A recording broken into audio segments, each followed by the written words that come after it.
Oke, sebelum kita masuk nih ya ke pembahasan, gue mau tahu dulu dong nih dari sobat ngampus semua ada dari mana aja nih ya? Sebutin nih, boleh ditulis di kolom komentar. Sorry, kolom chat ya, bukan kolom komentar, udah kayak YouTube aja. Oke, boleh langsung ditulis di kolom chat, sobat ngampus sih dari mana aja. Oke, udah dari Jember, dari rumah boleh, siap dari rumah, iya. Domisilinya Mbak di mana gitu, ya. Jakarta, Bogor, Ciamis Kak, wih. Kalimantan Barat, Jambi, Jakarta, Surabaya, wih. Bandung, ada juga Ciledug, wah deket banget ini mah ya. Jakarta Utara, oke banyak nih ya. Bekasi, mana lagi nih? Tangsel, yang lebih jauh lagi nih mana nih? Rawakuning, oke, Jaksel. Oke, kebanyakan Jabodetabek ya. Tadi mungkin ada yang dari Kalimantan juga. Terus Ciamis juga ada tuh. Oke, Ciledug, Jakarta Selatan, Tebet, Sulawesi ini wah gila ada dari Palu juga Sulawesi Tengah ya. Semarang. Oke, banyak juga nih ya sobat-sobat ngampus yang hari ini hadir untuk mengikuti episode ngotak ya. Oke, langsung ya. Jadi mungkin sobat ngampus sudah pada tahu nih ya, beberapa hari lalu gitu, ada yang memberikan surat cinta, surat cinta. Oke, dari satu brand gitu ya, kepada konsumennya lebih tepatnya gitu ya, yang mereview produknya. Mungkin sobat ngampus sudah tahu nih ya, brandnya adalah Eiger. Nah, Eiger ini memberikan surat keberatan kepada konsumennya yang review tentang produknya itu sendiri, dan dalam surat keberatan itu disebutkan bahwa ada poin-poin yang memberatkan pihak Eiger, mulai dari review yang pencahayaannya kurang atau suara yang bising dari video tersebut, dan banyak lagi yang disebutkan. Dan ini tidak hanya dialami oleh satu YouTuber saja gitu ya, banyak YouTuber yang dikirimkan surat keberatan ini oleh Eiger. Oke, apa sih yang disebut dengan fenomena ini? Kita bisa sebut ini sebagai krisis pada suatu brand. Nah, yang pastinya akan merusak citra brand ini sendiri. Oke, sehingga sobat ngampus perlu tahu dalam krisis suatu brand ini sendiri diperlukannya suatu tim PR atau public relation untuk mencari solusinya. Oke, di ngotak kali ini kita sesuai dengan judul ya, kita akan membahas tentang bagaimana sebuah atau tim PR menangani krisis pada brand. Oke, kita sudah kedatangan nih seorang profesional PR yang akan sharing bagaimana seorang PR menangani krisis pada suatu brand. Oke, beliau adalah Rahajeng Puspitosari MIKOM, lahir di Jakarta 1 Februari 1992. Beliau adalah seorang supervisor resident relations Casa Grande, Kota Kasablanca. Kemudian juga beliau adalah dosen public relations Vkom Universitas Buluhur. Boleh dipersilakan kepada Bu Ajeng. Halo, apa kabar? Boleh ini ya nih. Oke, tadi kayaknya ke-mute gitu ya. Kayaknya aku masih baru ngeh ternyata ya tadi di unmute. Halo Noval, apa kabar? Alhamdulillah selalu baik, insya Allah. Walaupun banjir ya, hari ini banjir. Iya, pagi-pagi banyak banget ya di mana-mana tuh banjir. Ya, semoga banjir juga ini ya, segera apa namanya tuh, aduh sampai lupa. Biar bisa cepet surut, Ya, biar itu deh pokoknya. kembali ya. Oke.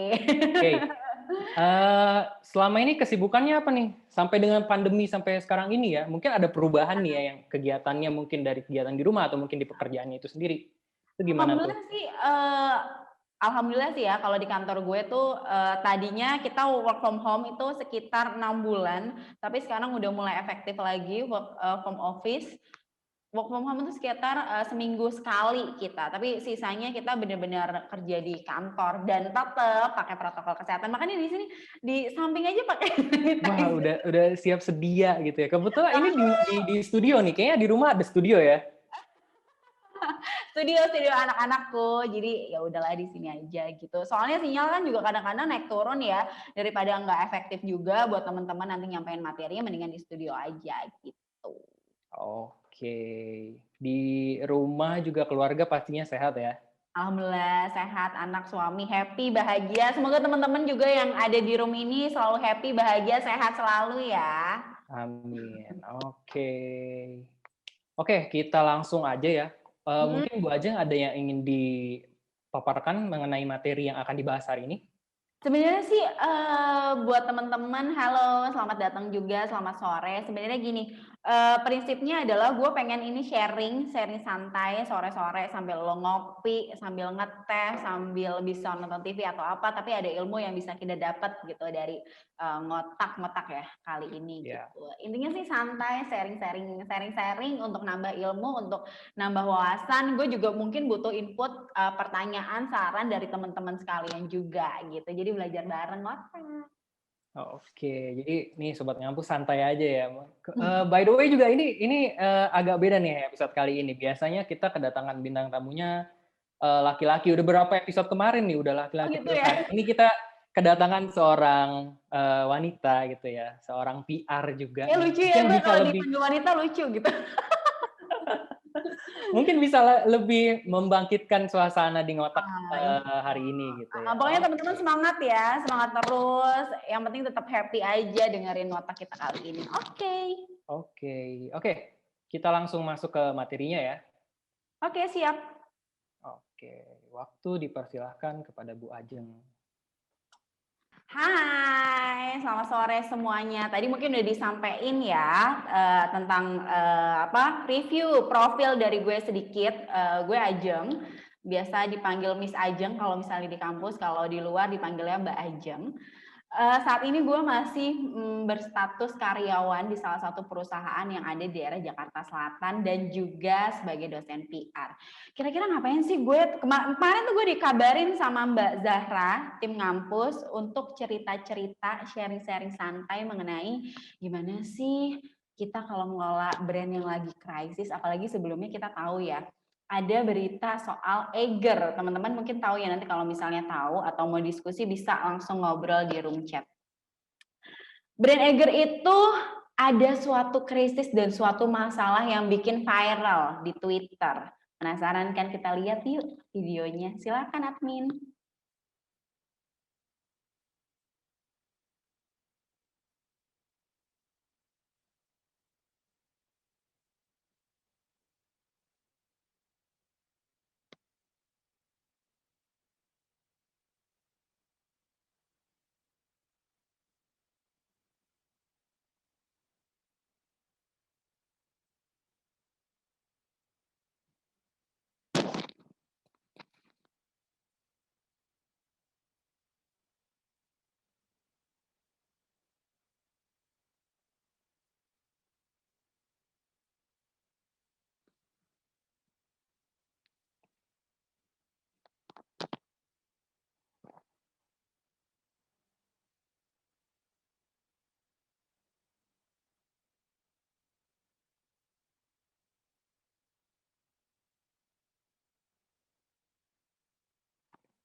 Oke, ya tadi udah nonton semua ya videonya. Kenapa sih ini jadi menarik dan bisa jadi viral? Oke, tadi kayak mungkin videonya sorry ya, kayaknya suaranya nggak kedengeran, tapi gue bakal cerita sedikit mengenai video ini. Jadi gini, ada seorang YouTuber yang review produk Eiger. Reviewnya nggak dibayar dong tentunya, nggak dibayar, free publicity, free publication. Dia nge-review produk Eiger, kalau nggak salah kacamata ya, kacamatanya dia review. Dan di reviewnya itu sih sebenarnya menurut gue dia banyak menggunakan kalimat-kalimat yang bagus gitu. Tapi ternyata sekitar bulan Januari kemarin, CEO produk Eigernya itu, dari produk Eiger, pihak produk Eiger itu bilang gini, intinya adalah kenapa lo review dengan suara yang tone suara yang nggak bagus, warna yang kurang dan lain-lain. Jelas si Mas Diannya itu langsung posting ke sosial media jadi rame. Nah ini penting banget nih. Kita sebagai produsen itu harus dapat ngelola yang namanya komplain. Komplain itu harus bisa kita kelola dengan baik. Padahal kalau kita lihat ini kayaknya reviewnya fine-fine aja. Tahu kan ya ketika kita review, kita itu nggak dibayar. Kita free, malah seharusnya produknya itu happy karena dia dapat yang namanya free publicity. Tapi kenapa harus komplain? Nah, berarti produsen ini tidak bisa nerima ataupun mengelola komplain.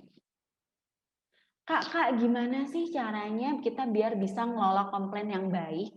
Ya, sebelum kita masuk ke krisis dulu, gue mau cerita nih, gimana sih caranya kita ngelola komplain yang baik sebagai seorang PR dan seorang produsen misalnya kayak gitu.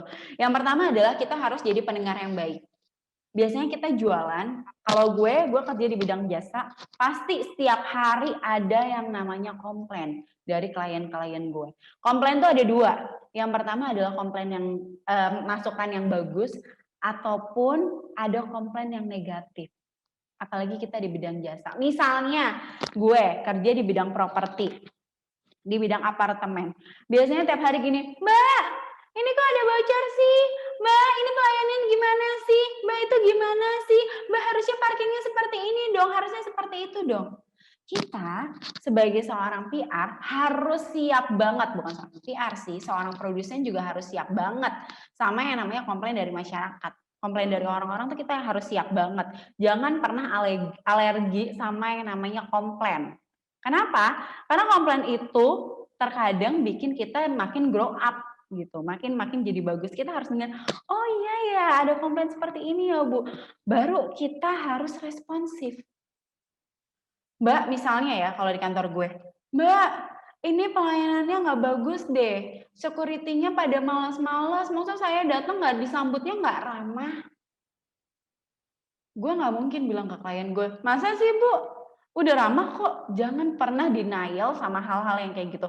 Ketika ada komplain dari orang, kita bilang, oh iya Bu, thank you ya Bu, nanti coba saya cek di lapangan. Gue ngelakuin cek di lapangan, gue lihat, gue responsif. Hal kedua adalah responsif. Kita sebagai PR, kita tuh harus responsif sama semua komplainan yang masuk. Jangan pernah alergi, lagi-lagi jangan pernah alergi sama yang namanya komplain. Kita harus responsif. Jadi pendengar yang baik dulu pertama. Oh iya ya Bu, gimana Bu cara nyambutnya? Nggak bagus Mbak, nggak bagusnya gimana? Udah bajunya jelek, nggak rapi, terus senyumnya kurang. Oh iya ya Bu, emang Ibu pengennya yang kayak gimana Bu? Iya Mbak, yang standarisasi hotel dong, hotel bintang dong. Baik Ibu, terima kasih sarannya ya Bu, nanti saya cek di lapangan dan saya perbaiki. Itu yang namanya kita menjadi pendengar yang baik. Siapa sih yang nggak suka didengerin? Hampir semua orang tuh suka banget didengerin. Gue juga kalau misalnya ngomong gitu sama siapapun kita suka banget didengerin. Meskipun sebenarnya apakah itu kita terapin di lapangan atau enggak itu urusan belakangan. The first things yang harus lo punya adalah ketika lo jadi produsen apalagi jadi PR, lo harus jadi pendengar yang baik. Jadi jangan pernah alergi yang namanya komplain. Yang kedua, setelah lo tahu masalahnya, setelah lo dengerin permasalahannya itu, yang kedua adalah lo ngeresponsif. Lo benar-benar cek di lapangan. Benar nggak ya sebenarnya yang terjadi? Ternyata di lapangan itu security yang harusnya nice itu ternyata nggak nice. Gue cek di lapangan. Oh ternyata benar. Ternyata benar security gue kerjanya mungkin nggak nice. SOP-nya harusnya ramah banget, ternyata dia nggak ramah. Ya gue benahin. Dan yang ketiga adalah kita ngasih solusi. Solusinya apa? Dengan mungkin permintaan maaf, mungkin dengan kita nge-training security-nya atau yang lain-lain. Nah ini juga berlaku, menurut gue berlaku ketika kasusnya Eiger tadi yang harusnya lo di-review sama orang dan sebenarnya bagus menurut gue reviewnya, kita harusnya say thanks, tapi ternyata si pihak Eigernya itu udah salah kaprah malah ngasih surat cinta bilangnya, kok lo reviewnya gitu sih, kok reviewnya kameranya nggak bagus, kok suaranya jelek dan lain-lain kayak gitu. Itu malah bikin bad image, bad reputation yang harusnya Eiger suatu produk yang oke banget, yang orang lain udah pada tahu banget produknya dan kelasnya seperti apa, jadi underestimate, oh ternyata kayak gini ya, ternyata dia pengennya cuma di-review sama orang-orang yang dengan followers yang banyak dan lain-lain, itu justru akan jadi bad reputation untuk Eiger itu sendiri. Solusinya apa kalau kayak gitu? Sebenarnya Eiger itu udah ngasih permohonan maaf, bener nggak sih Mbak Ajeng kayak gitu? Bener. Meskipun telat ya, permohonan maaf itu emang penting banget dilakukan sama seorang PR apabila pertama kali terjadi krisis. Jadi benar sih sebenarnya langkah yang pertama dilakukan adalah meskipun kita udah nggak usah ngomongin dia salah nggak sih komentarin dia udah di review secara gratis marah berlaku kayak gitu ya salah banget. Lo udah di review gratisan, lo minta ini itu dan dia bilang bisa nggak lo take out video lo, emang lo siapa, lo aja nggak bayar gue, ibaratnya kayak gitu. Jadi kita nggak boleh ngelakuin itu ya. Ketika kita di free publicity harusnya kita benar-benar open minded kayak gitu, apalagi publicity-nya yang bagus kayak gitu. Yang pertama adalah benar minta maaf meskipun terlambat. Tetapi tadi gue bilang kita harus kasih solusi. Di sini pihak Eiger just minta maaf tanpa memberikan solusi itu juga sebenarnya bukan hal yang bagus. Di sini kita lihat ya, crisis. What is crisis? Apa sih sebenarnya crisis? Crisis itu adalah suatu keadaan yang nggak stabil. Eiger nggak stabil, lagi nggak stabil. Semua orang bully dia. Gila ya sekelas Eiger ya. Sampai bahkan ada meme ataupun quotes-quotes tentang Eiger. Itu bad reputation buat dia. Imbasnya yang mana? Penjualan. Penjualannya bakal merosot, penjualannya bakal turun. Nah, kalau lagi krisis kayak gini, sebenarnya ada beberapa tipe krisis. Admin boleh next? Admin?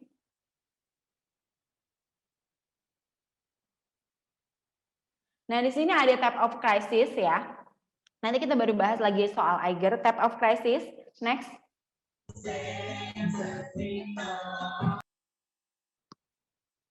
Yang pertama adalah krisis finansial. Nanti kalau misalnya lo udah gabung di dunia kerja ya, atau lo punya company sendiri, ada beberapa tipe krisis.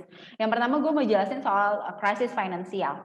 Krisis finansial itu adalah keadaan di mana company kita, bisnis kita, nggak punya cukup uang untuk melakukan pembayaran ataupun melakukan operasional harian yang membutuhkan uang. Kalau di sini jelas ya, Eiger nggak dalam termasuk dari financial crisis karena sebenarnya dia bukan yang ini gitu, tapi crisis yang lain. Next.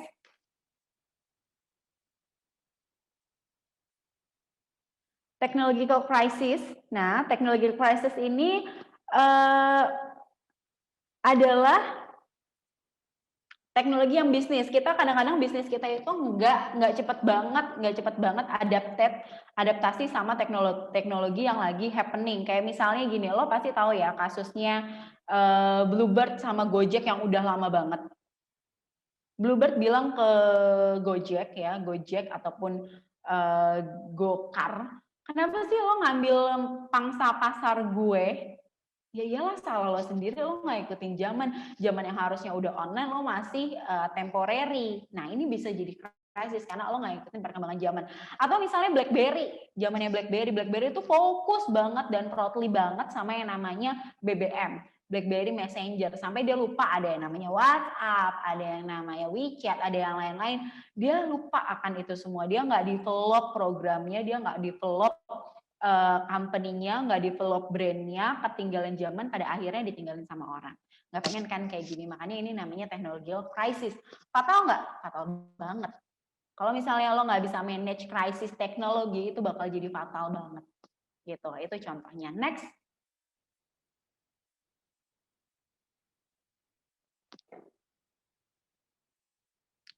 Nah, ini crisis of malevolence. Ini biasanya gimana ya? ada orang-orang yang nyebelin, orang-orang picik, orang-orang yang nggak punya hati yang baik di kantor itu. Nanti lo mungkin ya, mungkin semoga sih enggak ya. Di kantor itu banyak banget orang-orang yang iri, dengki, terus culas, korupsi, yang bikin sebenarnya suatu perusahaan itu jadi nggak stabil, nggak stagnan. Karena ada mungkin gue nggak berani nyebutin juga sih. Misalnya gini, gue pernah punya kantor gue itu kantor yang cukup besar, tapi di dalamnya adalah orang-orang kepercayaannya si bos dengan sistem kerja yang nggak bagus dan korupsi. Lo bayangin perusahaan besar di dalamnya banyak yang korupsi, semuanya digigit-gigitin sampai pada akhirnya perusahaan itu kolaps. Jadi krisis itu tadi yang gue bilang nggak cuma karena keuangan, nggak cuma karena dia teknologinya kurang, tapi juga karena employee, karena orang-orang yang ada di dalamnya itu juga nggak bagus. Jadi kita sebagai seorang PR itu ada 2 pekerjaan ya, gue mau jelasin lagi. Kita ada yang namanya internal sama eksternal. Kalau internal itu jelas kita ke company, gimana caranya lo nge-treat orang, gimana caranya lo make your employee itu happy berada di kantor lo, sehingga terus motivasi-motivasi yang tadinya dia berniat untuk korupsi, berniat untuk ngelakuin kolusi, nepotisme dan lain-lain itu jadi nggak jadi. Itu tugasnya PR juga. How you can manage your management itu juga jadi salah satu tugasnya PR. Sama yang kedua di eksternal. Nah, crisis of malevolence ini biasanya terjadi sama orang-orang di dalamnya. Orang-orang yang depresi. Kalau kita depresi di kantor, lo bayangin deh, lo kerja, makanya nih gue himbau nanti kalau misalnya teman-teman lo semuanya punya usaha, lo jangan nekan karyawan lo. Karena ketika karyawan lo depresi, males banget kerja, kerjaan jadi berantakan, itu bakal ngefek banget juga ke usaha lo. Tapi kalau misalnya kita ngasih mental health, ini jarang banget dimilikin sama perusahaan ya. Kecuali perusahaan-perusahaan yang emang concern banget sama yang mental health. Itu bisa jadi krisis ketika lo nggak notice banget sama mental health karyawan lo. Karena karyawan itu butuh yang namanya diajakin, kalau kita namanya PR punya yang namanya employee relation. Lo diajak jalan-jalan, lo dikasih bonus, terus juga lo diperlakukan dengan baik, kerjaan lo bisa sharing tim. Nah, hal-hal kayak gitu, hal-hal small things yang membuat lo bisa nyaman, lo bisa aman, dan lo bisa ngerasa, ih gila asik banget gue kerja di sini. Yang tadinya lo mager-mageran jadi semangat, gila kantor ini udah ngasih gue banyak hal. Berarti gue juga harus effort more untuk kantor ini kayak gitu. Dan make lo nggak depresi kayak gitu. Karena ketika lo depresi, karyawan lo depresi, suasana kerjanya nggak enak, ini bisa banget jadi krisis gitu ya. Jadi jangan sampai lo bikin suasana kerja yang nggak enak. Dan kalau misalnya lo jadi PR, lo harus benar-benar wise banget dengan semua keadaan, make the situation itu jadi nyenengin banget kayak gitu. Next.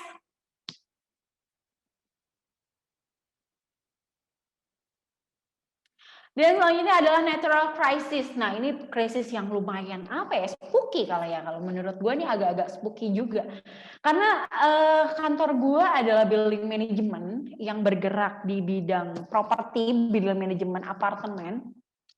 Jadi gue setiap ada yang kayaknya heavy rainy kayak hari ini nih banjir, flood, terus juga gempa bumi, itu gue udah ketar-ketir. Pagi-pagi hari ini aja tadi gue udah bikin rilis sekian lembar ke klien-klien gue, make sure everything is safe, dengan gue bikin rilis dan lain-lain.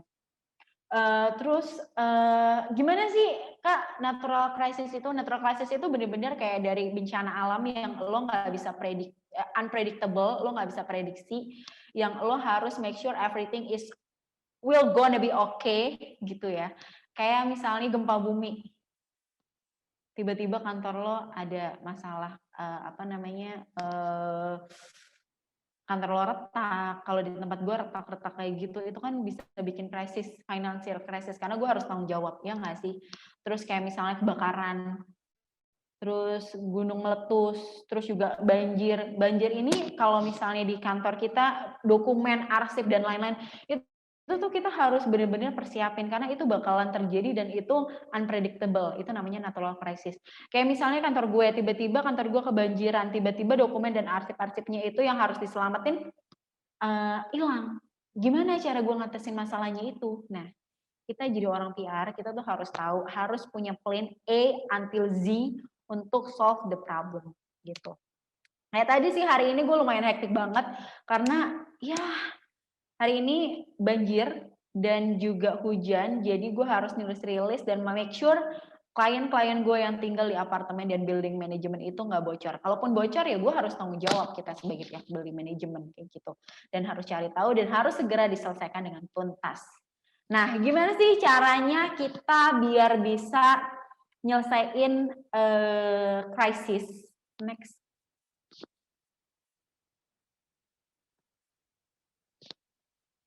Gue bakal ceritain gimana sih caranya, step-stepnya, langkah-langkahnya lo semuanya ya. Nanti kalau misalnya lo udah kerja di PR industri, gimana sih Kak caranya kalau misalnya gue harus solve problems, solve crisis. Yang pertama adalah next.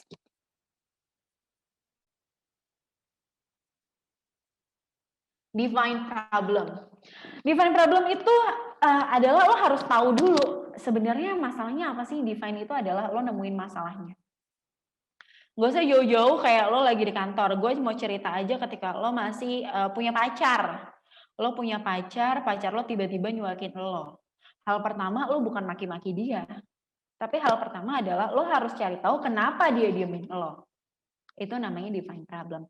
Oh ternyata dia diemin gue gara-gara gue habis chattingan sama mantan gue. Misalnya kayak gitu. Berarti lo udah tahu ya. Lo udah tahu permasalahannya adalah dia nyuakin lo karena dia tahu lo ngechat dia. Itu yang pertama. Sama kayak misalnya di company. Kenapa sih klien gue kok jumlahnya nurun ya? Sebenarnya ada krisis apa sih? Atau misalnya tadi Eger. Kenapa sih gue tiba-tiba viral? Kenapa sih gue tiba-tiba banyak yang nge-tag ke IG gue, ke Twitter gue? Kenapa sih tiba-tiba gue dibully? Lo harus cari tahu. Oh ternyata gara-gara nih surat. Jadi banyak banget orang-orang yang ngebully gue. Gue cari tahu suratnya yang mana sih? Oh ternyata yang buat Mas Dian. Suratnya isinya apa sih? Oh ternyata isinya gue suruh take out. Gue analisa, cari tahu. Oh iyalah gue ngatur-ngatur orang. Oh iyalah ini free publicity tapi gue minta banyak komentarnya. Oh iyalah ini gratisan review, yang namanya review nggak dibayar tapi gue banyak maunya. Pantesan aja orang marah. Nah, pertama kali ketika lo krisis ya kantor lo, entah itu lo krisis keuangan, entah lo krisis teknologi, entah lo krisis relevance, entah lo krisis natural disaster, lo harus tahu dulu. You should have a good define problem. Lo harus defining problem lo. Masalahnya sebenarnya apa sih? Setelah lo tahu, baru next.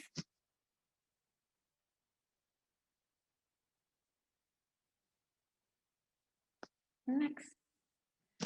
Setelah lo tahu, lo bikin rencana. Oh, ternyata orang-orang tuh enak banget nih sama produk gue yang tadi Eger. Gara-gara gue ngirimin surat, udah gue di review gratisan, gue seenaknya nyuruh orang untuk take out, malah bikin nyela-nyela video gue jelek. Terus gue ngelakuin apa ya? Yang pertama kali lo lakuin adalah ketika tahu lo salah, semua manusia juga, lo adalah harus minta maaf.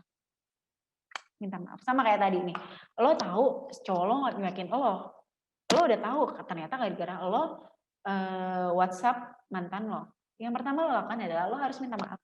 Sayang sorry ya, aku kemarin WhatsApp mantan aku karena aku itu adalah minta maaf. Karena aku ada yang aku tanyain misalnya kayak gitu. Tapi lo juga harus punya strategi cara minta maafnya gimana. Setelah lo punya plan, lo mau minta maafnya gimana? Nah itu harus lo pikirin. Kayak misalnya Eger, minta maafnya, oh iya gue minta maafnya pakai rilis deh. Oh iya gue minta maafnya kirim ke sosial media deh. Oh gue minta maafnya secara langsung deh. Itu harus lo pikirin strategi, karena strategi itu adalah cara mencapai tujuan.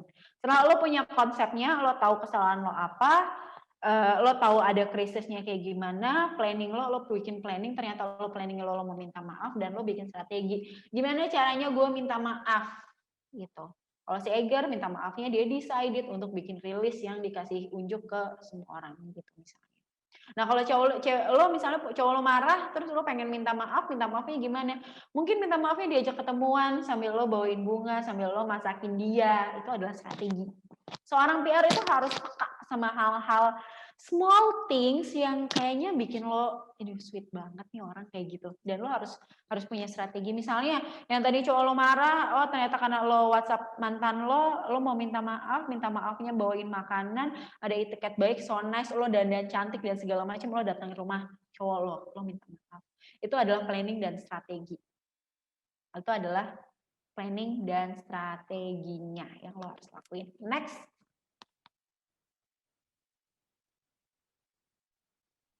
Taking action. Selalu punya planning, lo punya strategi, lo harus ngambil actionnya. Apa sih action yang gue lakuin? Ya udah gue buat rilis. Tapi menurut gue ada yang kurang nih di solusinya si Eiger.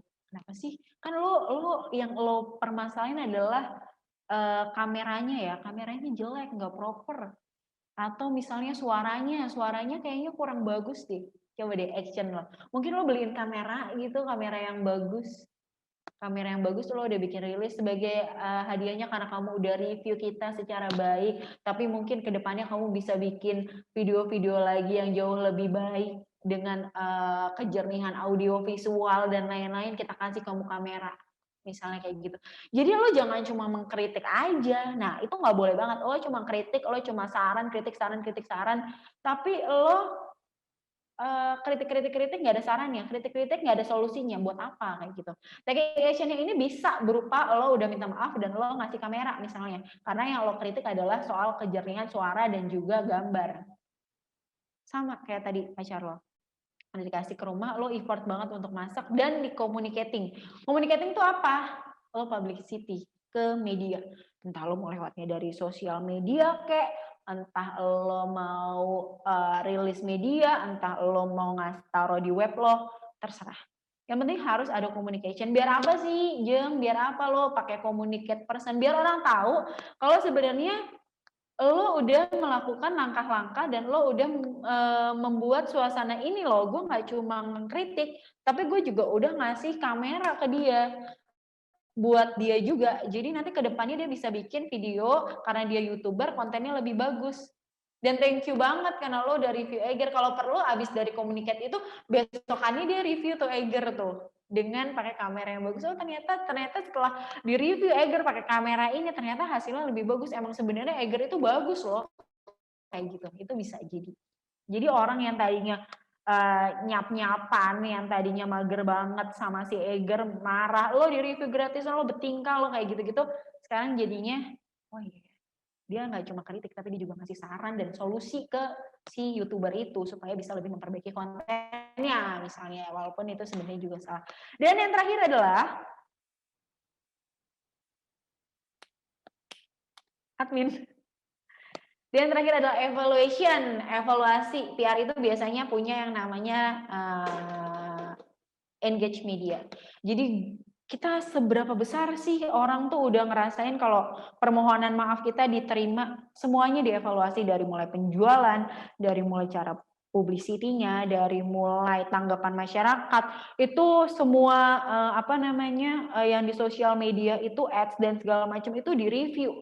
Kita review apakah strategi yang kita udah ambil itu berhasil atau enggak. Kalau pacaran tadi balik lagi ke contohnya, di review juga pacar gue udah nice lagi nggak ya sama gue setelah gue masakin dia, setelah gue baik-baikin, setelah gue ngasih tahu yang sebenarnya, dia bakal baik lagi nggak ya sama gue. Itu adalah evaluation. Kita evaluasi. Kalau misalnya kurang maksimal, kita cari lagi di strateginya apa, strategi yang nggak tepat, apa langkah mana yang kurang tepat yang udah kita ambil. Itu adalah evaluasi. Jadi kita ngevaluasi segala sesuatunya di evaluation. Yang evaluasi siapa? Semuanya. Semua pihak yang terlibat. Kayak gitu. Jadi tahu ya, pertama adalah kita define problem, kita harus tahu dulu masalahnya. The most important one, ketika kita dapat krisis, ketika kita dapat masalah, entah masalah dimanapun, kita harus tahu apa sebenarnya, cari tahu. The most important one is lo harus cari tahu masalahnya apa. Karena ketika lo udah tahu masalahnya, lo punya strategi berpikir, lo punya plan, lo punya tujuan untuk handle masalah itu dengan baik. Gitu. Oke. Oke, next.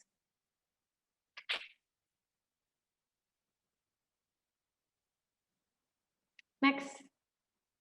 Nah, kerjaan-kerjaan krisis kayak gitu-gitu tuh, yang tadi tuh yang kita udah ceritain sedikit soal Eiger, karena kita emang waktunya nggak banyak, gue dikasih waktu around 40 until 45 minutes untuk cerita ke lo semua.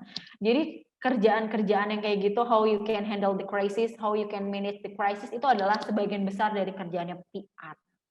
PR mungkin ada sebagian teman-teman di sini yang bukan mahasiswa PR, but I would like to inform you again tentang PR. Kebetulan gue adalah PR, ya. PR kerjanya ngapain sih, Kak? PR kerjanya ngomong doang ya? Enggak. PR nggak ngomong doang. PR itu banyak banget kerjaan-kerjaan yang harus bisa di-handle sama seorang PR. Kerjaan kita kebagi dua, tadi yang udah gue jelasin dan sebutin. Kita punya dua stakeholder, yang pertama internal, yang kedua juga eksternal. Yang internal itu adalah manajemen kita, karyawan kita, orang-orang yang berpartisipasi untuk membantu pekerjaan kita. Karena boleh diingat, PR itu nggak bisa kerja tim. PR itu berfungsi dan bertujuan untuk membuat semua hal berjalan smooth, semua hal berjalan apik, semua hal berjalan harmonis, yang pada akhirnya adalah cuan kehidupan perusahaan, gitu ya. Kak Jung, emang ngaruh ya internal itu sama cuan? Ngaruh, tadi yang udah bilang, ketika karyawan lo depresi, nggak mau kerja, kerjaannya jelek, cuannya angus.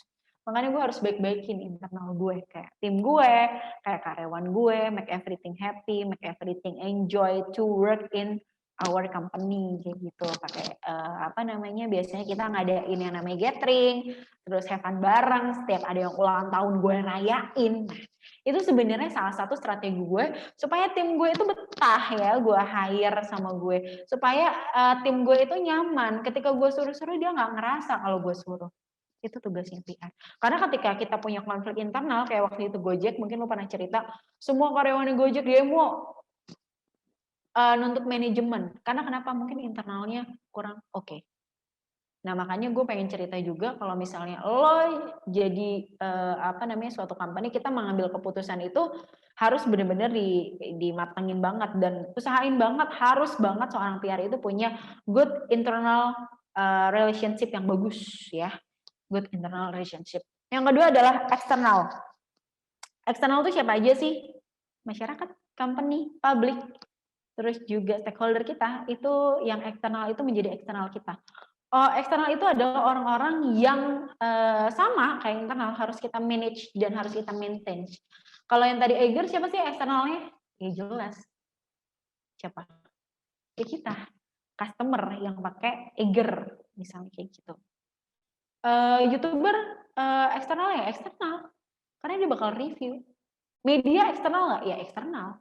Government eksternal nggak? Ya eksternal. Gitu. Jadi public relation tuh kerjanya banyak banget, yang nggak cuma ngomong, tapi membuat semua orang-orang yang ada di publiknya itu menjadi safe, menjadi nyaman, comfy, menjadi seneng banget, menjadi happy, menjadi harmonis, sehingga yang semua organisasi kita itu menjadi aman, nyaman, dan terkendali. There's no more crisis. Paling enggak, kalaupun ada crisis, kita bisa hold crisis. Oke, paham ya sampai sini. Next one. Next.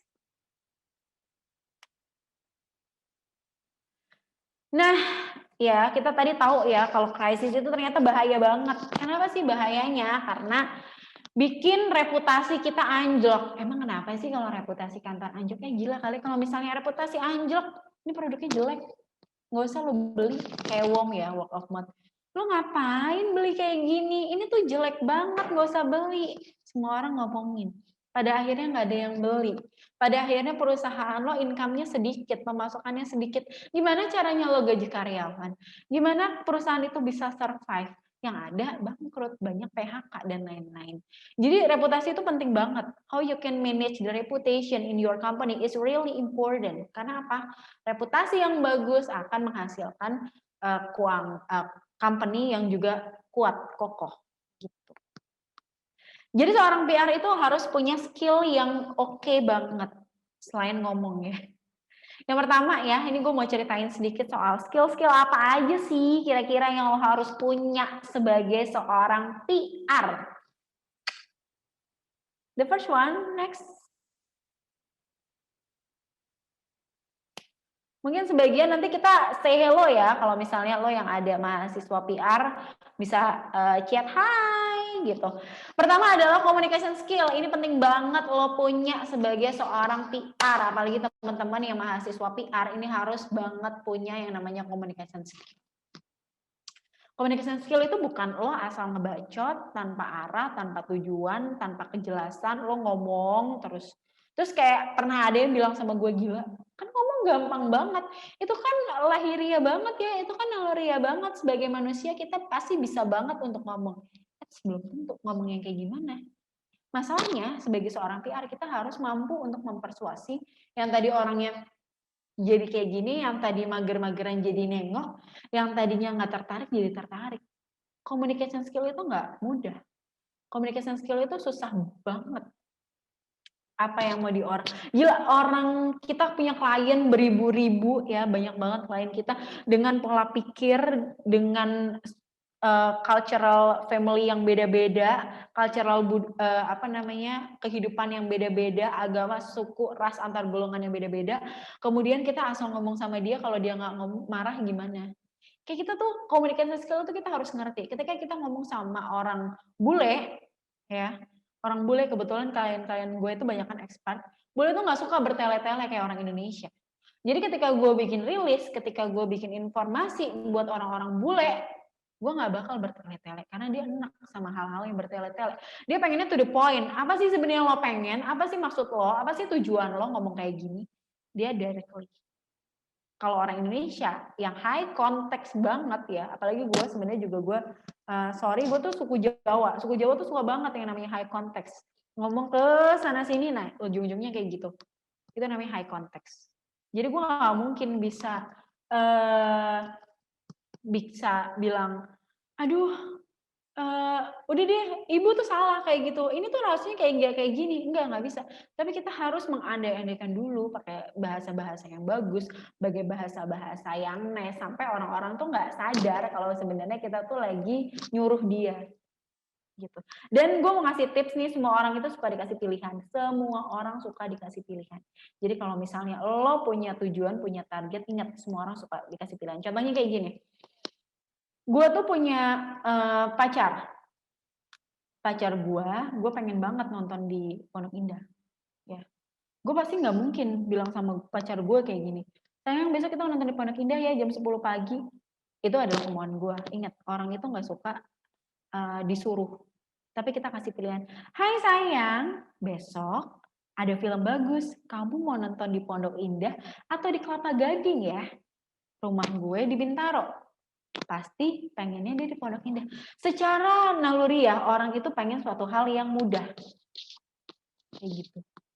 Sama kayak misalnya klien gue itu suka ngeburu-buruin, Mbak interiornya gimana sih, ini gue pengen banget nih interior gue cepet masuk dalam waktu secepatnya.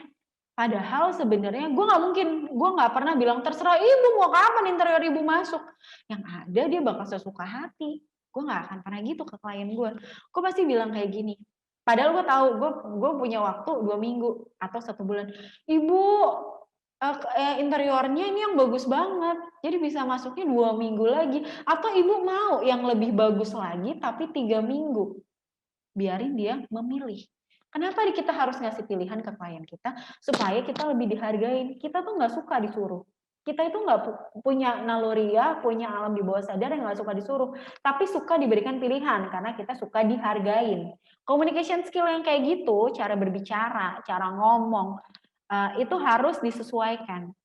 Kayak orang tua itu nggak suka kita asal ngomong duluan. Dia seneng kita dengerin. Jadi kalau misalnya lo punya klien orang tua, kita lebih baik dengerin cerita-ceritanya dia. Miss, gimana sih caranya? Gue kan pernah tuh punya klien gue pas gue lihat di LinkedIn-nya tuh dia pinter banget sampai akhirnya gue tuh minder banget kalau ketemu sama dia.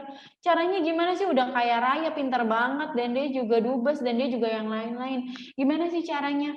Gue setiap mau ketemu klien gue baca dulu profilnya dia. Kalau misalnya dia benar-benar orang yang high qualified, hal yang pertama gue ketemu dia adalah, "Hai Bapak, apa kabar Pak? Ya ampun Pak, saya sudah baca banyak loh tentang Bapak. Bapak tuh idola salah satu inspiring saya. Gimana sih Pak? Ceritain dong Pak, gimana awal mulanya Bapak bisa sampai sehebat kayak gini? Orang-orang kaya, orang yang cakep itu suka banget tuh disuruh cerita." Ingat, semua orang itu suka banget cerita tentang hidupnya dia. Jadi kalau lo lagi dalam keadaan bingung untuk lo bingung banget untuk ngobrol sama orang daripada lo ditanyain soal bisnis dan lain-lain yang lo nggak ngerti. Cara pertama yang lo harus lakukan adalah lo biarkan orang itu mengorek-ngorek, menceritakan sendiri tentang dirinya. Karena semua orang itu seneng banget cerita tentang dirinya. Saya ini begini loh, saya itu begitu loh, saya ini begini. Itu orang-orang tuh rata-rata ya seneng banget cerita tentang dirinya. Makanya develop communication skill ini banyak banget sebenarnya pembicaraannya. Tapi hal pertama yang lo harus punya dari seorang PR adalah berbicara yang benar. Bukan asal ngomong, bukan asal bacot. Tapi bicara yang benar, yang jelas, yang pasti. Dan juga sesuai dengan siapa yang menjadi target lo. Next. Ini waktunya udah mau habis ya. Nextnya riset ya. Kita harus riset. Yang tadi gue bilang, sebelum gue ketemu sama klien gue, biasanya gue itu harus riset. Bajeng ya, biasanya gue dapat list, besok ketemu sama Pak X. Pak X, oke, gue cek di LinkedIn, gue cek di update his online presence ya, online presence-nya dia kayak gimana ya, dia udah pernah apa ya, pernah ngapain ya, itu gue selalu gue update gitu. Nah, setelah gue riset, gue tahu orangnya gimana, kehidupan keluarganya gimana, terkenal seperti apa, atau gue pernah dengar cerita-cerita seperti dia, baru gue bisa. Sama kayak kasus Eger tadi, riset. PR itu ya, kita sebelum bikin suatu planning dan strategikal, kita harus riset masyarakat Indonesia tuh kayak gimana sih karakteristiknya, atau misalnya harusnya gue ngelakuin apa sih, atau misalnya gue harus belajar dulu dari pengalaman-pengalaman yang udah pernah ada. Itu harus riset. Seorang PR itu nggak bisa langsung mutusin. Not okay banget ketika you decided secara cepat no, tapi kita harus riset. Dengan riset kita jadi tahu, dengan mendengarkan kita jadi tahu. Ini gue mau cerita juga, banyak orang yang bilang PR itu harusnya ngomong no. The most important for a PR is you can listening. Hal pertama yang lo harus mulai dari seorang PR adalah lo harus mendengar.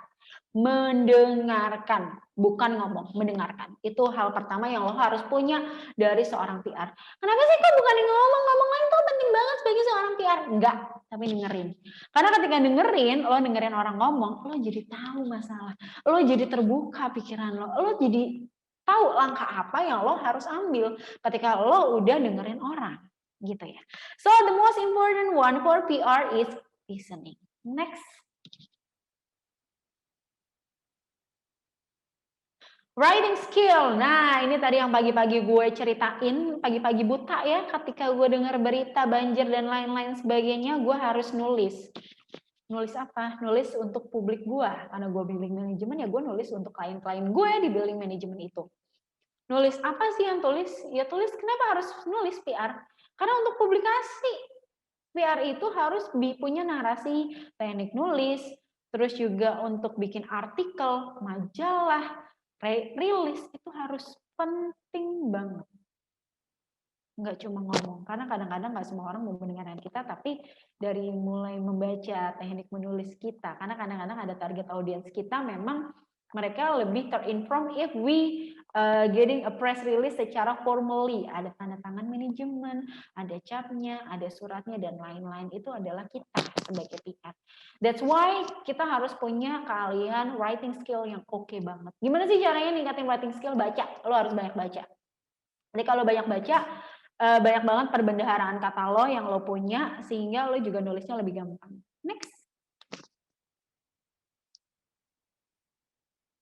International mindset. Nah, kita harus punya international mindset. Bisa aja gimana sih international mindset, gue harus warnanya rambut gue harus bule, baju gue harus kayak luar negeri. Enggak juga sih. Enggak kayak gitu ya. International mindset itu tentu dari pola pikir kita. Gimana lo harus paham banget sama isu-isu global yang lo nggak kayak katak dalam tempurung, yang lo nggak ngerasa hebat hanya karena circle lo ya itu aja. No. But you should have the international mindset. Pertama dari language. Lo nggak boleh alergi banget tuh sama yang namanya bahasa Inggris. Coba di sini mungkin boleh ya di room chat siapa di sini yang pengen jadi PR tapi alergi banget sama bahasa Inggris? Ada? Nah mulai sekarang lo nggak boleh banget yang namanya alergi sama yang namanya bahasa Inggris. Because of almost your client butuh banget yang namanya bahasa Inggris.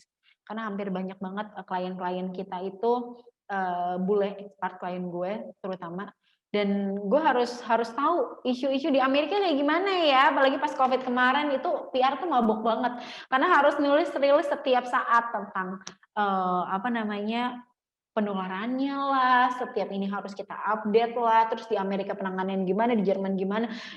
Jeng itu kan bukan tugas lo, itu tugas PR. Kita ngeyakinin publik kita kalau our environment is safe kayak gitu. Makanya lo harus punya international mindset. Body language lo penting nggak? Penting. Penampilan lo penting nggak? Penting banget. Language bahasa Inggris itu penting banget. Intinya adalah ketika lo berada di sebuah company yang benar-benar global ya, global business, international mindset, cara pikir lo, pola pikir lo, bahasa lo, body language lo, cara senyum, cara ketawa itu penting banget. By the way gue mau cerita. Dulu pas gue masih mahasiswa, gue tuh jutek banget. Gue bukan tipe orang yang warm itu maksudnya yang hangat sama orang, tapi ketika jadi PR gue terjun di sini gue belajar gimana cara senyum, gimana cara ketawa. Itu gue belajar nggak sebentar. Hai, nyapa orang, halo mbak, iya mbak, thank you ya. Itu gue belajar dari yang awal banget. Sampai akhirnya gue bisa terbiasa dengan habit kita caring, bisa terbiasa dengan ya kamu gimana, yang tadi gue orangnya cuek, gue terbiasa banget untuk memperhatikan details things, itulah PR. Yang tadinya gue nggak terbiasa banget baca buku ya, mulai jadi PR gue tuh belajar banget untuk baca buku. Kenapa gue main sosial media? Karena banyak banget inputan yang bisa menjadi penyerapan informasi gue di sosial media. That's why gue tuh kayaknya dari mulai Clubhouse itu gue, oh ini kayak gini, oh ini yang baru ya. Dari mulai LinkedIn, dari mulai WeChat, dari mulai Line, dari WhatsApp, dari Instagram, Twitter, dan lain-lain. Seorang PR itu harus punya. At least kalau lo nggak concern banget di situ, lo benar-benar nggak terjun di situ, at least lo tahu gimana cara menggunakannya, at least lo tahu isu-isu apa yang ada di dalamnya. Hampir tiap pagi gue baca yang namanya Line Today. Line Today tuh gue baca terus update informasinya di Line Today karena untuk tambahan, oh ternyata ada berita gini ya hari ini, oh ternyata ada ini ya. Seorang PR tuh harus nggak boleh alergi banget sama yang namanya baca buku, baca artikel, baca apapun. Even itu TikTok ya, sometimes TikTok itu juga ada informasi-informasi yang bisa nambahin lo untuk lebih kreatif, untuk lebih punya pikiran-pikiran yang lebih oke lagi untuk apa tuh? Next. Oh, udah selesai. Nah, gue mau cerita sedikit dong tentang personal branding ya. Personal branding tuh penting banget loh sebagai seorang PR, nggak seorang PR juga sih, tapi buat semua orang gitu ya, nggak cuma PR. Personal branding sebelum lo jadi PR yang bisa menjadi seorang PR, lo harus punya a good personal branding. Gimana sih caranya bikin personal branding yang baik? Yang pertama adalah you should have update your online presence. Lo cek tuh, mulai sekarang lo cek di googling, ada nggak ya nama lo Rahajong Puspitasari? Oh ada. Apa aja yang pernah lo post? Jadi mulai sekarang branding orang-orang, lo pendiam, lo cerewet, lo so cantik, lo pinter, lo hebat, itu adalah lo sendiri sebenarnya yang lo udah pengen nge-brandingin ini buat masyarakat sebanyak. Jadi branding lo, tanggapan orang lain terhadap lo secara tidak langsung ini sebenarnya lo yang nge-create sendiri. Lo pemarah, ya lo suka marah, itu branding lo. Dia tuh anaknya pinter banget, dia tuh anaknya aktif banget. Sebenarnya lo udah yang nge-branding diri lo kayak gitu. Dia anaknya fancy banget di Instagram. Secara nggak langsung ketika lo mau foto, lo pilih-pilihin dulu foto yang terbaik buat lo. Fancy teman-teman lo udah pilihin. So, branding dari orang-orang, pendapat dari orang-orang itu sebenarnya sudah lo punya dalam diri lo, yang lo pengen keluarkan. Lo udah tahu sebenarnya diri lo kayak gimana, tapi lo mau keluarkan. Yang bahaya adalah lo nggak tahu lo yang mau lo brandingin apa, jadinya apa. Itu yang bahaya. Jadi mulai sekarang update yang online presence yang tadinya suka galau-galau, posting gak jelas, yang gak bermanfaat, yang membuat orang menjadikan lo apa ya, ih aneh banget sih, ih dia ternyata kayak gini orangnya, ih kayak gitu ya dan lain-lain, itu lo harus halt. Tapi Miss, gue pengen di branding sebagai orang yang lucu, gue yang cantik, ya udah. Lo mulai sekarang kalau misalnya posting-posting, lo harus grooming, lo harus make up. Miss, gue pengen kelihatan sebagai orang yang smart banget.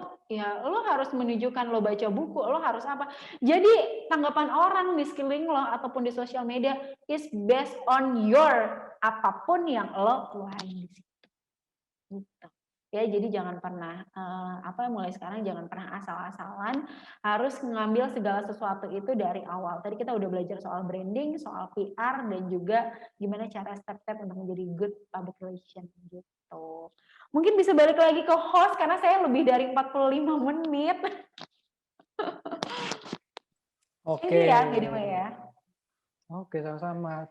Luar biasa sekali ya tadi ya pembahasan dan pemaparan dari Miss Ajeng. Aku Betul, minum. ya boleh. Barangkali ini kan butuh minum, haus atau apapun. Ya, by the way, sorry ya dari tadi Mbak Bu, ternyata panggilannya Miss Ajeng. Miss Ajeng, kenapa sih? Kok manggilnya Bu? Iya. Karena ini ya, kan kita kenalnya di universitas gitu, jadi Bu gitu. Kalau di kantor gue dipanggilnya Mbak. Oke. Sih, sebenarnya Bu atau Mbak. Tapi kalau di kampus Miss, karena gue sendiri yang pengen dipanggil Miss. Oke, jadi lebih enak pakai Miss aja kali ya. Siap. Oke, buat sobat ngampus nih ya yang ingin bertanya-tanya mungkin tentang bagaimana memanage brand crisis ya sesuai dengan tadi yang pembahasan atau mungkin tentang PR itu sendiri, boleh langsung ditaruh di kolom chat ya pertanyaannya itu sendiri. Udah ada beberapa nih, ya ditunggu yang lainnya juga ya. Oke, Miss, gue mau nanya nih tentang brand crisis itu sendiri tadi. Apakah seorang PR gitu ya memikirkan solusi terlebih dahulu sebelum munculnya brand crisis itu sendiri, atau mungkin pada saat adanya suatu crisis di suatu brand itu mereka langsung pada saat itu juga mengatasi atau problem solving pada saat pada crisis itu sendiri. Jadi gini ya, thank you ya, siapa nih, Noval.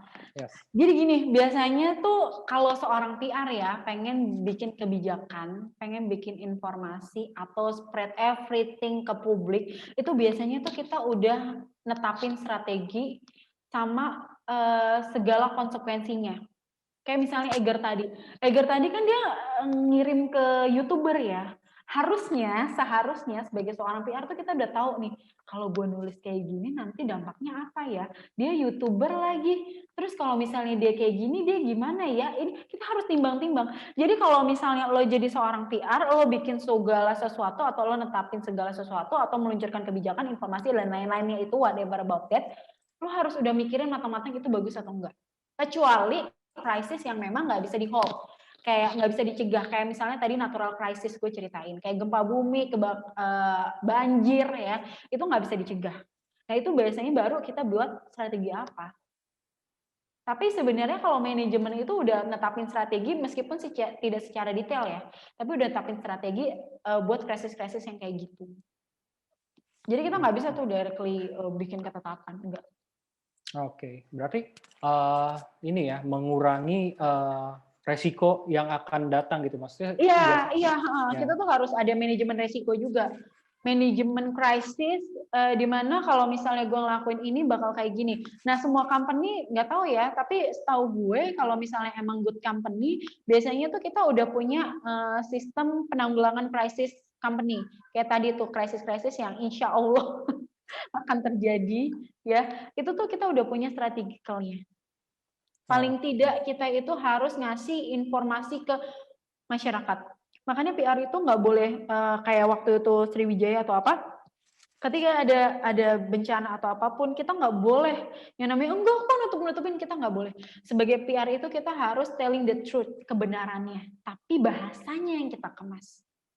Bahasanya yang kita kemas, bahasanya yang kita buat jadi cantik, sehingga orang-orang itu, oh iya ya, kita juga menderita, kita juga sedih, ya bahasa-bahasa yang membangkitkan empati orang. Itulah PR untuk nge-create segala sesuatu yang tadinya biasa aja jadi menarik itu.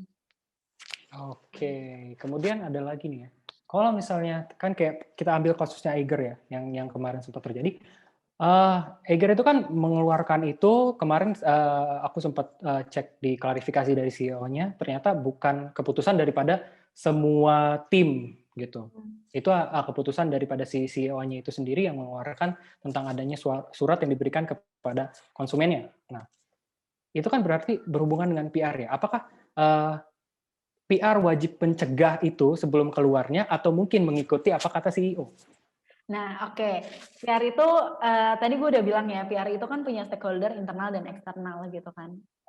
Gue nggak tahu sih konsepnya, tapi setahu gue kalau misalnya kita di suatu company, sebelum CEO, memang CEO itu pemegang kekuasaan tertinggi, tapi PR itu boleh ngasih yang namanya advice. Kita sebagai PR itu harus ngasih gambaran ke depannya, Pak, dia YouTuber. Ada kemungkinan ketika kita memberikan surat ini akan terjadi ini loh, Pak. Itu sebenarnya part of PR Dati. Bagian dari tugasnya PR untuk ngasih advice, untuk ngasih gambaran, untuk ngasih yang namanya ngasih tahu ini bakal ada yang namanya manajemen risiko dan lain-lain itu. Bakal ada risknya. Jadi itu sebenarnya menjadi tugasnya PR. Seharusnya segala sesuatu apapun kalau memang ada PR di dalamnya situ, kita harus konsultasi, ibaratnya mau orang yang tertinggi, kita harus ngasih gambaran. Karena kita yang punya ilmunya, misalnya kayak gitu. Karena you have trust to me, kalau gue adalah orang PR, kalau gue adalah orang yang memang dipercaya ini bagus atau enggak kalau kita ngelakuin langkah ini. Seharusnya ada diskusi ya, harusnya ada diskusi ketika kita mengambil suatu kebijakan kayak gitu. Oke. Mungkin kita bisa masuk ke pertanyaan-pertanyaan dari peserta ya. Oke, ada beberapa nih. Kita langsung ada pertama dari Hari. Halo Kak, selamat sore. Izin bertanya, bagaimana cara kita menyikapi jika di lingkup internal maupun eksternal organisasi atau perusahaan kita ada konflik? Hal apa saja yang harus kita lakukan sebagai PR? Terima kasih. Boleh dijawab? Oke, thank you. Ini gue langsung jawab nggak sih? Ya, langsung jawab. Tadi gue udah bilang ya, Yes. Kalau ada konflik, nggak cuma di kantor lo atau di pekerjaan lo sih, sebenarnya di kehidupan sehari-hari lo yang tadi gue udah bilang, kita harus cari tahu dulu konfliknya tuh apa. Kita harus cari tahu. Kalau lo nggak cari tahu tiba-tiba, misalnya orang diemin, oh dia diemin nih gara-gara dia marah nih, asumsi ya, lo langsung asumsi negatif thinking kayak gitu nggak bisa. Jadi segala sesuatu kalau lo punya masalah, hal pertama yang lo harus tahu adalah masalahnya apa, lo cari tahu. Lo cari tahu nih sebenarnya masalahnya apa. Sama kayak misalnya di internal atau eksternal. Misalnya tiba-tiba karyawan gue, staff gue jadi mager kerja, anak-anak kenapa ya mager kerja ya? Oh iya, gara-gara bonusnya belum turun nih, gue belum proses ke HRD atau ke finance, kayak gitu. Jadi kita tuh harus peka sama hal-hal yang kayak gitu. Jangan tiba-tiba karyawan gue, internal gue ngambek, terus tiba-tiba emang dasar ya pemalas ya, nggak mau kerja ya, emang mau gaji buta doang. Jangan. Jadi PR itu nggak boleh banget yang namanya lo negative thinking. Lo harus positive thinking banget anaknya. Jadi ketika lo ada orang yang nyuekin lo jangan bilang kalau emang itu orang itu bad behavior, orang itu nyebelin. Enggak. Tapi lo harus nanya dulu, apa sebenarnya yang membuat dia jadi nyebelin. Kayak gitu. Oke, berarti dicari tahu dulu nih ya. Cari tahu, makanya tadi gue udah ceritain. Kalau udah cari tahu, lo bakal tahu lo mau ngapain. Krisisnya misalnya lo kayak si Eiger, ya lo Eiger harusnya ngasih kamera sih kalau gue jadi PR ya. Jadi ada sesuatu yang diganti gitu ya? Kalau gue sih gue bakal kasih kamera, gue bilang nih sama dia, ini loh kamera kan karena kamu nih biar kamu nanti ke depannya bisa review lebih bagus lagi gambarnya. Kalau misalnya lo review lo gambarnya bagus, jadi nanti followersnya lebih banyak, jadi berguna juga buat. Jadi gue nggak cuma ngasih kritik-kritik, tapi gue juga ngasih solusi buat dia. Gitu. Iya. kayak gitu. Nah, abis kayak gitu lo ngasih tuh ya, entah lo ngasih apapun itu, lo kasih communicating, lo komunikasikan ke semua orang kebaikan-kebaikan lo, ya pamer ibaratnya di sosial media lo, di website lo, itu penting banget kebaikan-kebaikan lo yang dipublish. Biar apa? Orang respect. Respect to you is important because reputation is number one. Ketika reputasi lo udah bagus, udah ningkat, orang-orang jadi trusted to you again, beli tuh barang. Gitu. Oke. Dan Tapi jangan lupa kalau di evaluation. Oh, evaluations, oke. Iya. Ya. Tapi kalau kita bicara soal ini ya, kayak tadi, jadi si Eiger ini kasih solusi, kasih kamera atau apa, kayaknya gue juga pengen deh bikin kayak gitu-gituan. Tapi Eiger Lumayan nih. nggak ngasih kamera, Mas. Oh iya, iya, iya. Nggak ngasih kamera sih. Ya itu kok, ya akal kalan semisal gue itu aja. terjadi gitu ya. Semisal itu terjadi, kayaknya semua orang akan bikin itu gitu ya, akan review semua produk Eiger. Sampai akhirnya dia bikin surat pemberitahuan, it's okay if you would like to review our product, nggak masalah. Yang namanya review, yang namanya free publicity, gue beli kayak gini nih, misalnya nih gue bilang gini, ini baunya kurang wangi deh. Salah nggak gue? Karena nggak ada hak-hak pelanggaran ketika lo sebenarnya nggak ada cerita lo bikin suatu lo beli barang pakai duit lo sendiri, terus lo review, terus lo diomelin orang, lo suruh take over video lo, emang lo siapa ngatur-ngatur gue? Nggak ada cerita kayak gitu. Oke. Jadi makanya dia ngasih statement, everyone can review our product secara free, secara gratis, terserah lo, dan gue masalah thank you banget kalau lo review gue. Iyalah seneng ya kalau misalnya gue jualan kayak gini, tiba-tiba ada yang review, lo free publicity gratis di Instagram, happy nggak? Happy. Mau kamera temen gue sebenarnya jelek, ya gue tetap terima-terima aja. Karena itu free publicity dan itu mahal banget, kayak word of mouth itu mahal banget. Gitu. Oke, kita lanjut nih ya ke pertanyaan selanjutnya. Dari Henry 10 Suhendri. menit lagi ya? 10 menit lagi ya? Kita bisa lanjut kok, tenang. Masih ada sedikit waktu mungkin untuk Soalnya jawab pertanyaan. Kenapa? Oke, kita sesuaikan aja gitu ya, kalau gitu ya. Oke, ada dari Henry Suhendri. Halo Henry. Ya, izin bertanya, cara yang elegan untuk meminta maaf pada customer yang masalahnya kayak Eiger kemarin, menurut Kak Rahajeng gimana? Terima kasih. Oke, thank you pertanyaannya. Kalau gue sih sebenarnya kalau surat tertulis sih enggak, gue pasti kontak orangnya dulu sih. Karena gue bukan tipe orang yang kayak gue marahan sama orang nggak kenal tiba-tiba gue email doang, enggak. Gue tuh lebih suka touching personal. Jadi gue maaf secara personal, ini baiknya kayak gimana. Jadi gue berusaha juga minta maaf tapi dari sisinya dia. Lo sebenarnya pengennya apa, gimana baiknya, gimana langkahnya. Jadi nggak serta-merta gue langsung bikin jebret, rilis, dan bye. No, personal. Orang tuh suka banget diketuk hatinya, diketuk pintu hatinya, sampai akhirnya ternyata ini kayaknya kesepakatannya oke banget ya. Sehingga ketika dia ngefoto surat permintaan maafnya dilampirin lagi, dia nulisnya pihak Eiger sudah meminta maaf dari lubuk hati yang dalam, sudah dengan rendah hati memohon maaf, kayak gitu-gitu. Tapi sudah dilakukan sebelum nulis ya, udah dilakukan secara personal. Jadi lo nggak serta-merta langsung berak bikin rilis, enggak. Caranya elegan. Tapi yang itu nggak usah ditampilin ya nggak apa-apa. Gitu. Atau bahkan lo lebih bagus lagi lo ketemu. Kan pandemi kan banyak caranya, bisa via Zoom, bisa misalnya lo tetap distance ya, physical distancing, lo suruh ngajak masnya ke Eiger, lo review deh, sekarang lo reviewnya bukan dari satu kacamata tapi di semua outletnya lo boleh review deh, kayak gitu. Pakai kamera baru ya, terus gue udah minta maaf kayak gitu-gitu. Jadi caranya elegan, yang lo benar-benar memanusiawikan orang. Ingat ya, orang itu kan suka banget dihargain, orang banget suka banget dicari tahu tentang dia. Pokoknya hal-hal yang kayak gitu, lo tuh harus punya tes of PR. Gimana caranya melayani orang.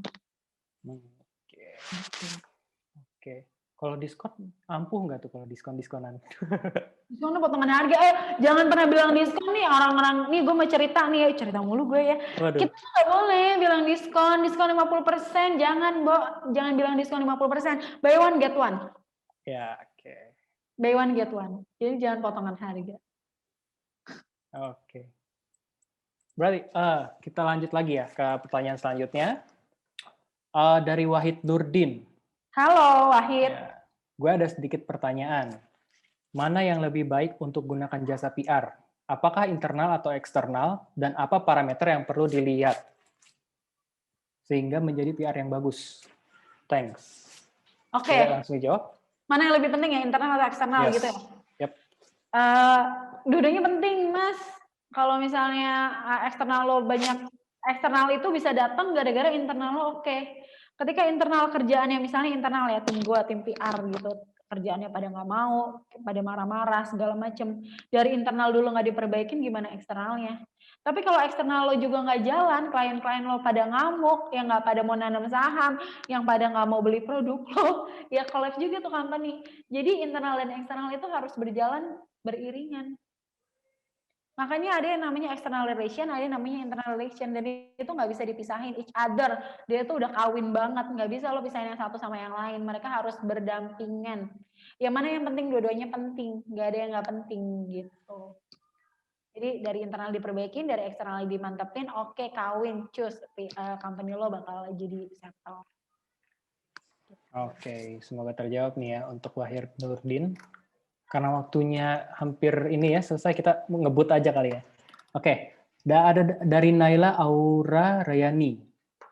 Jika reputasi atau citra perusahaan buruk, maka banyak upaya yang bisa seorang PR lakukan untuk memperbaikinya. Namun, bagaimana jika yang terjadi adalah reputasi atau citra diri seorang PR itu sendiri, yang karena satu hal dan lainnya yang membuat citra dirinya menjadi buruk? Langkah apa yang baiknya ia lakukan dalam kondisi yang demikian? Tadi mungkin udah disebutin ya, personal branding itu kali ya? Iya, jadi sebenarnya PR itu gambaran dari lo nggak bisa jadi PR sebelum lo meng-PR-kan diri lo sendiri. Lo nggak bisa jadi good PR before you can branding your personal well. Jadi pertama yang lo harus lakukan ya tadi gue bilang, gue bukan berarti anak PR banyak banget yang bilang bisa aja anak PR harus cantik ya, nggak gitu. Beda ya, kategori cantik itu kayaknya naluri ya dari lahir ya. Tapi ketika menarik ini beda, menarik sama cantik tuh beda.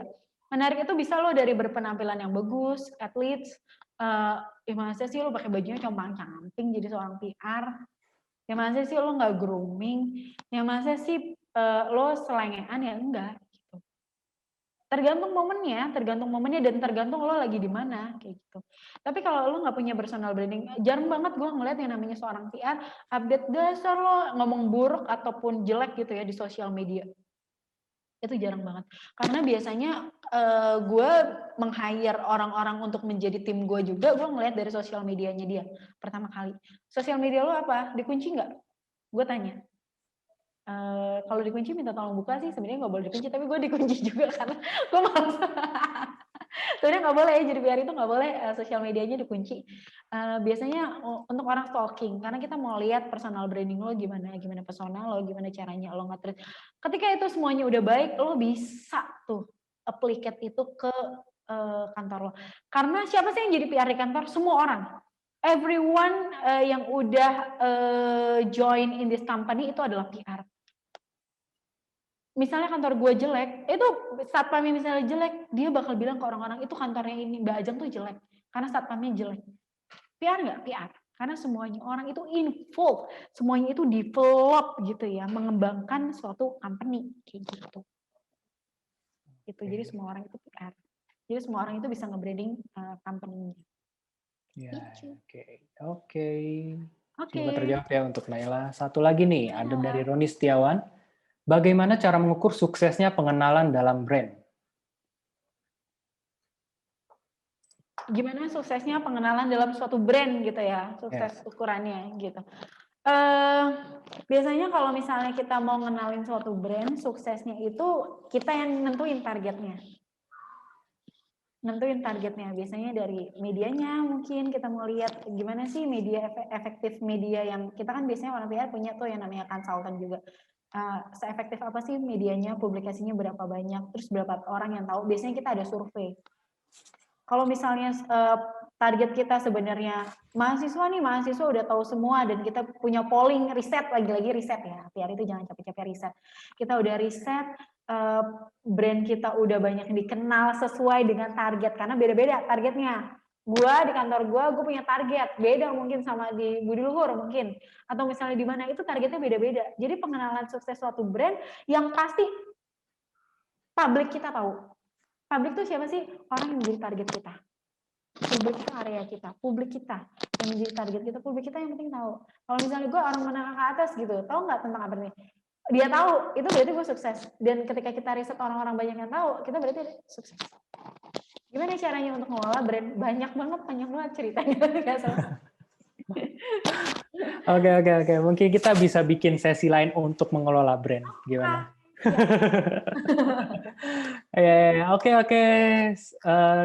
Semuanya udah terjawab ya. Semoga bisa membantu ya.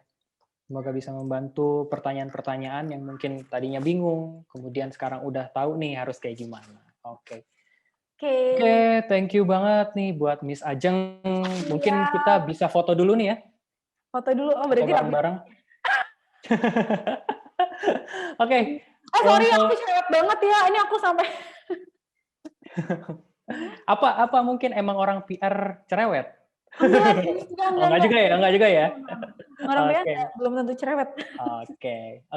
Buat Sobat Ngampus boleh dinyalain mungkin kameranya. Kita foto bareng ya. Kita sesi foto bareng sekarang. Oke, boleh dibuka kameranya semuanya untuk Sobat Ngampus.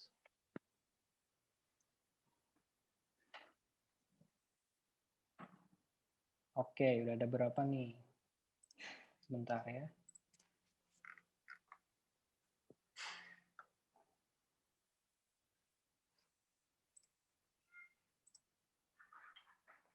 Oke, mana lagi nih yang lain nih? Baru ada beberapa.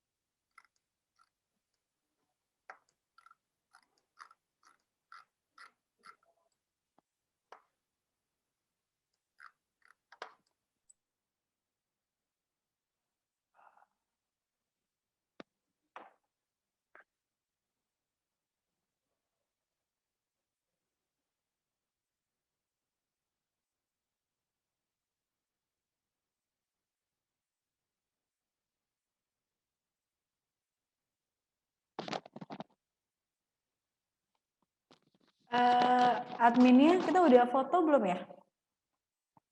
Oke, sebentar. Admin bisa tolong dibantu?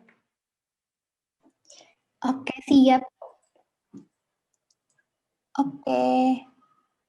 1, 2, 3. Oke, sekali lagi ya. Oke, sekali lagi. 1, 2,